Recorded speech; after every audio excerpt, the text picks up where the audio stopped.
Bonjour chez vous. Nous nous retrouvons pour une nouvelle petite vidéo. Mais cette année, j'ai décidé de planter du maïs au jardin, du maïs sucré. C'est la première fois que je vais en faire. Mais bon, en fait, j'aime bien de varier un petit peu les légumes que je produis dans le jardin pour ne pas revenir tout le temps au même classique. Alors j'ai procédé de la même façon que je le fais d'habitude depuis quelque temps, c'est-à-dire que j'ai semé des grains dans des mini-mottes, puis je les ai repiqués dans des godets de 7 centimètres que j'ai placés dans ma véranda, ma séranda plutôt, ma serre froide. Et ensuite, avant de les installer au jardin quand ils ont fait 20-30 centimètres.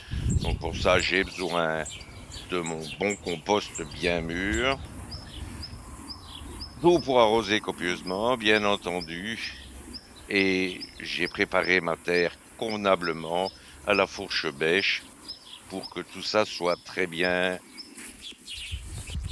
préparé avec une terre bien meuble, comme vous pouvez le constater ici. Une terre bien meuble et bien travaillée. Et puis l'installation, comme d'habitude, à l'aide de mon origori.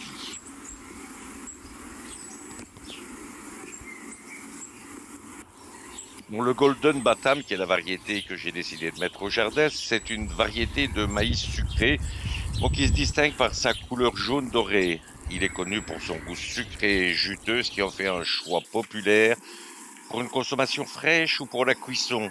Il est considéré comme une des variétés de maïs sucré les plus anciennes aux États-Unis et il est cultivé depuis le début du XXe siècle.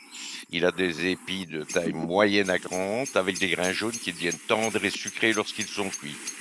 Bon, c'est une option courante pour la cuisson au four, le grill, la cuisson à la vapeur ou pour être ajouté aux salades et aux soupes. Et sa douceur naturelle en fait un excellent choix pour préparer des plats tels que des puddings de maïs, des tartes. Tout ça, on ne fera certainement pas. En fait, on utilise surtout nous le maïs comme légume à ajouter dans des salades mixtes ou tout seul. En principe, le Golden Batam est connu également pour sa résistance et sa facilité de culture. Il s'adapte bien à différentes conditions du sol et des conditions climatiques, mais ça, je verrai ça à l'usage.